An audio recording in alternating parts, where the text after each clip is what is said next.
voudrais intervenir sur l'ensemble des délibérations de 3 à 6, comme ça sera fait, sur ce transfert de compétences. Monsieur le maire, chers collègues, il nous est demandé d'émettre un avis sur la prise de compétences facultatives par la communauté d'agglomération Pays Basque dans les domaines suivants: gouvernance, stratégie et action en faveur de la préservation du foncier agricole, stratégie, action et animation partenariale de projets en faveur du développement durable de la montagne basque, eau pluviale, urbaine, promotion et soutien d'une alimentation saine et durable pour tous.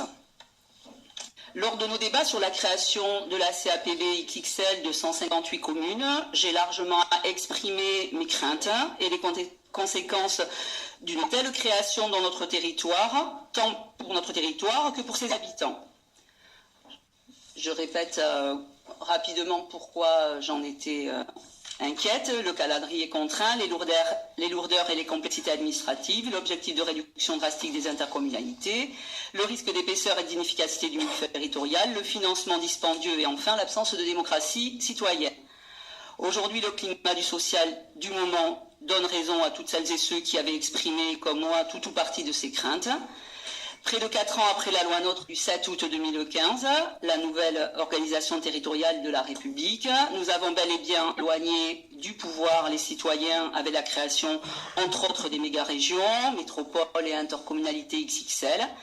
Les conséquences de ces choix politiques iniques sur le quotidien de la population sont inquiétantes et je n'y vois aucun signe d'amélioration à court ou moyen terme et déplore toujours la technocratie qui plombe l'action politique.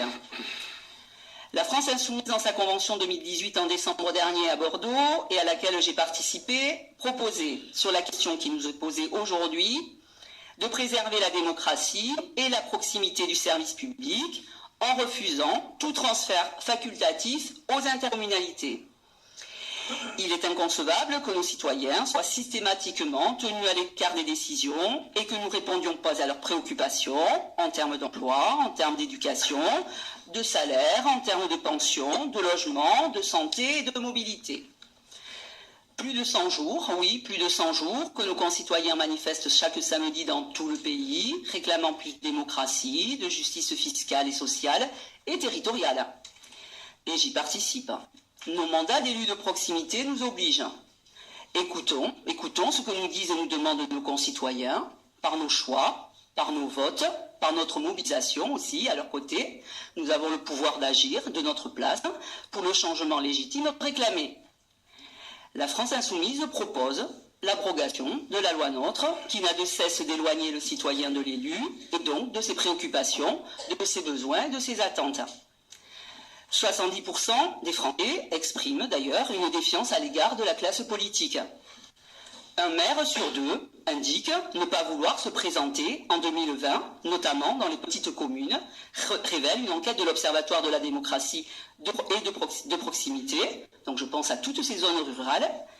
Je le redis, nous devons mettre un terme à la confiscation de l'échelon communal et rendre leurs prérogatives au maire. Monsieur le maire, je pense que vous n'allez pas me contredire. Profondément respectueuse de mon mandat d'élu, avec responsabilité et en cohérence avec mes différentes interventions sur le sujet, je ne prendrai pas part aux délibérations de transfert de compétences facultatives à la CAPB. Pour moi, l'urgence est ailleurs. Je m'abstiendrai. Je ne prendrai pas part à ce vote. Je vous remercie. Merci.